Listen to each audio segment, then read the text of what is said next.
Blanche-Neige. Un jour de plein hiver, une reine était assise à sa fenêtre encadrée de bois d'ébène et cousait. Tout en tirant l'aiguille, elle regardait voler les blancs flocons. Elle se piqua au doigt et 3 gouttes de sang tombèrent sur la neige. Ce rouge sur ce blanc faisait si bel effet qu'elle se dit, si seulement j'avais un enfant aussi blanc que la neige, aussi rose que le sang, aussi noir que le bois de ma fenêtre. Peu de temps après, une fille lui naquit, elle était blanche comme neige, rose comme sang et ses cheveux étaient noirs comme de l'ébène. On l'appela Blanche-Neige. Mais la reine mourut en lui donnant le jour. Au bout d'une année, le roi épousa une autre femme. Elle était très belle, mais elle était fière et vaniteuse et ne pouvait souffrir que quelqu'un la surpassât en beauté. Elle possédait un miroir magique. Quand elle s'y regardait en disant « Miroir, miroir joli, qui est la plus belle au pays ?» Le miroir répondait « Madame la reine, vous êtes la plus belle au pays. » Et elle était contente. Elle savait que le miroir disait la vérité. Blanche-Neige, cependant, grandissait et devenait de plus en plus belle. Quand elle eut atteint ses 17 ans, elle était déjà plus jolie que le jour et plus belle que la reine elle-même. Un jour que celle-ci demandait au miroir, « Miroir, miroir joli, qui est la plus belle au pays ?» Celui-ci répondit, « Madame la reine, vous êtes la plus belle ici, mais Blanche-Neige est encore 1000 fois plus belle. » La reine en fut épouvantée. À partir de là, chaque fois qu'elle apercevait Blanche-Neige, son cœur se retournait dans sa poitrine tant elle éprouvait de haine à son égard. Elle en avait perdu le repos, le jour et la nuit. Elle fit venir un chasseur et lui dit, « Emmène l'enfant dans la forêt. Je ne veux plus la voir. Tue-la et rapporte-moi pour preuve de sa mort ses poumons et son foie. » Le chasseur obéit et conduisit Blanche-Neige dans le bois. Mais quand il eut dégainé son poignard pour en percer le cœur innocent de la jeune fille, celle-ci se mit à pleurer et dit, « Oh, cher chasseur, laisse-moi la vie. Je m'enfoncerai au plus profond de la forêt et ne rentrerai jamais à la maison. » Le chasseur eut pitié d'elle et dit, « Sauve-toi, pauvre enfant. » Mais il songeait, « Les bêtes de la forêt auront au fait de te dévorer. » Un marcassin passait justement. Le chasseur le tua de son poignard, prit ses poumons et son foie et les apporta à la reine comme preuve de la mort de Blanche-Neige. Le cuisinier reçut ordre de les apprêter et la méchante femme les mangea, s'imaginant qu'il avait appartenu à Blanche-Neige. La pauvre petite, elle, était au milieu des bois, toute seule. Sa peur était si grande qu'elle regardait toutes les feuilles de la forêt sans savoir ce qu'elle allait devenir. Elle se mit à courir sur les cailloux pointus et à travers les épines. Les bêtes sauvages bondissaient autour d'elle, mais ne lui faisaient aucun mal. Elle courut jusqu'au soir, aussi longtemps que ses jambes purent la porter. Elle aperçut alors une petite maison et y pénétra pour s'y reposer. Dans la maisonnette, tout était minuscule, gracieux et propre. On y voyait une petite table couverte d'une nappe blanche, avec cette petite assiette et cette petite cuillère, cette petite fourchette et cet petit couteau, et aussi cet petit gobelet.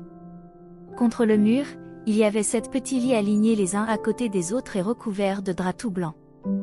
Blanche-Neige avait si faim et si soif qu'elle prit dans chaque assiette un peu de légumes et de pain et but une goutte de vin dans chaque gobelet car elle ne voulait pas manger la portion tout entière de l'un des convives. Fatiguée, elle voulut ensuite se coucher. Mais aucun des lits ne lui convenait, l'un était trop long, l'autre trop court. Elle les essaya tous. Le 7e, enfin, fut à sa taille. Elle s'y allongea, se confia à Dieu et s'endormit. Quand la nuit fut complètement tombée, les propriétaires de la maisonnette arrivèrent. C'était cette nain qui, dans la montagne, travaillait à la mine. Ils allumèrent leur cette petite lampe et quand la lumière illumina la pièce, ils virent que quelqu'un y était venu, car rien n'était plus tel qu'il l'avait laissé. Le premier dit, « Qui s'est assis sur ma petite chaise ?» Le deuxième, « Qui a mangé dans ma petite assiette ?» Le troisième, « Qui a pris de mon pain ?» Le quatrième, « Qui a mangé de mes légumes ?» Le cinquième, « Qui s'est servi de ma fourchette ?» Le sixième, « Qui a coupé avec mon couteau ?» Le septième, « Qui a bu dans mon gobelet ?» Le premier, en se retournant, vit que son lit avait été dérangé. « Qui a touché à mon lit ?» dit-il. Les autres s'approchèrent en courant et chacun s'écria, « Dans le mien aussi quelqu'un s'est couché. Mais le 7e, quand il regarda son lit, il vit Blanche-Neige endormie. Il appela les autres, qui vinrent bien vite et poussèrent des cris étonnés. Ils prirent leur cette petite lampe et éclairèrent le visage de Blanche-Neige. « Seigneur Dieu! Seigneur Dieu !» s'écrièrent-ils, que cet enfant est joli. Ils en eurent tant de joie qu'ils ne l'éveillèrent pas et la laissèrent dormir dans le petit lit. Le 7e des nains coucha avec ses compagnons, 1 heure avec chacun, et la nuit passa ainsi. Au matin, Blanche-Neige s'éveilla. Quand elle vit les 7 nains, elle s'effraya. Mais ils la regardaient avec amitié et posaient déjà des questions. « Comment t'appelles-tu » ? « Je m'appelle Blanche-Neige, répondit-elle. »« Comment es-tu venue jusqu'à nous » Elle leur raconta que sa belle-mère avait voulu la faire tuer, mais que le chasseur lui avait laissé la vie sauve et qu'elle avait ensuite couru tout le jour jusqu'à ce qu'elle trouvât cette petite maison. Les nains lui dirent, « Si tu veux t'occuper de notre ménage, faire à manger, faire les lits, laver, coudre et tricoter, si tu tiens tout en ordre et en propreté, tu pourras rester avec nous et tu ne manqueras de rien. »« D'accord, d'accord de tout mon cœur, » dit Blanche-Neige. Et elle resta auprès d'eux. Elle s'occupa de la maison. Le matin, les nains partaient pour la montagne où ils arrachaient le fer et l'or. Le soir, ils s'en revenaient et il fallait que leur repas fût prêt. Toute la journée, la jeune fille restait seule. Les bons petits nains l'avaient mise en garde. « Méfie-toi de ta belle-mère. Elle saura bientôt que tu es ici, ne laisse entrer personne. » La reine, cependant, après avoir mangé les poumons et le foie de Blanche-Neige, s'imaginait qu'elle était redevenue la plus belle de toutes. Elle se mit devant son miroir et demanda, « Miroir, miroir joli, qui est la plus belle au pays ?» Le miroir répondit, « Madame la reine, vous êtes la plus belle ici. Mais, par-delà les monts d'airain, auprès des gentils petits nains, Blanche-Neige est 1000 fois plus belle. » La reine en fut bouleversée, elle savait que le miroir ne pouvait mentir. Elle comprit que le chasseur l'avait trompée et que Blanche-Neige était toujours en vie. Elle se creusa la tête pour trouver un nouveau moyen de la tuer car aussi longtemps qu'elle ne serait pas la plus belle au pays, elle savait que la jalousie ne lui laisserait aucun repos.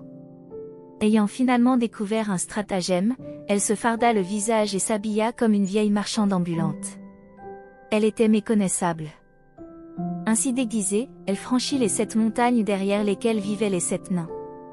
Elle frappa à la porte et dit, « J'ai du bon à vendre, à vendre. » Blanche-Neige regarda par la fenêtre et dit, « Bonjour, chère madame, qu'avez-vous à vendre ?»« De la belle, de la bonne marchandise, » répondit-elle, « des corselets de toutes les couleurs. » Elle lui en montra un tressé de soie multicolore. « Je peux bien laisser entrer cette honnête femme, » se dit Blanche-Neige. Elle déverrouilla la porte et acheta le joli corselet. « Enfant, » dit la vieille. « Comme tu t'y prends.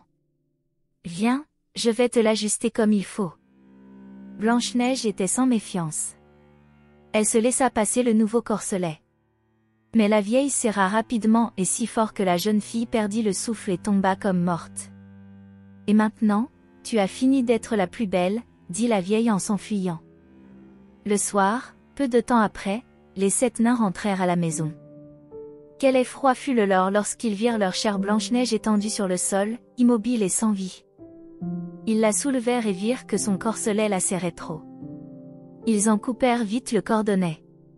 La jeune fille commença à respirer doucement, et, peu à peu, elle revint à elle. Quand les nains apprirent ce qui s'était passé, ils dirent, « La vieille marchande n'était autre que cette mécréante de reine. Garde-toi de laisser entrer quelqu'un quand nous ne sommes pas là. » La méchante femme, elle, dès son retour au château, s'était placée devant son miroir et avait demandé, « Miroir, miroir joli, qui est la plus belle au pays ?» Une nouvelle fois, le miroir avait répondu, « Madame la reine, vous êtes la plus belle ici. » Mais, par-delà les monts d'airain, auprès des gentils petits nains, Blanche-Neige est 1000 fois plus belle. Quand la reine entendit ces mots, elle en fut si bouleversée qu'elle sentit son cœur étouffé. Elle comprit que Blanche-Neige avait recouvré la vie. « Eh bien, dit-elle, je vais trouver quelque moyen qui te fera disparaître à tout jamais. » Par un tour de sorcellerie qu'elle connaissait, elle empoisonna un peigne. Elle se déguisa à nouveau et prit l'aspect d'une autre vieille femme. Elle franchit ainsi les 7 montagnes en direction de la maison des 7 nains, frappa à la porte et cria « Bonne marchandise à vendre ». Blanche-Neige regarda par la fenêtre et dit « Passez votre chemin. Je n'ai le droit d'ouvrir à quiconque. » « Mais tu peux bien regarder, » dit la vieille en lui montrant le peigne empoisonné. « Je vais te peigner joliment. » La pauvre Blanche-Neige ne se douta de rien et laissa faire la vieille, à peine le peigne eut-il touché ses cheveux que le poison agit et que la jeune fille tomba sans connaissance. « Et voilà, » dit la méchante femme, « sans effet de toi, prodige de beauté. » Et elle s'en alla. Par bonheur, le soir arriva vite et les 7 nains rentrèrent à la maison.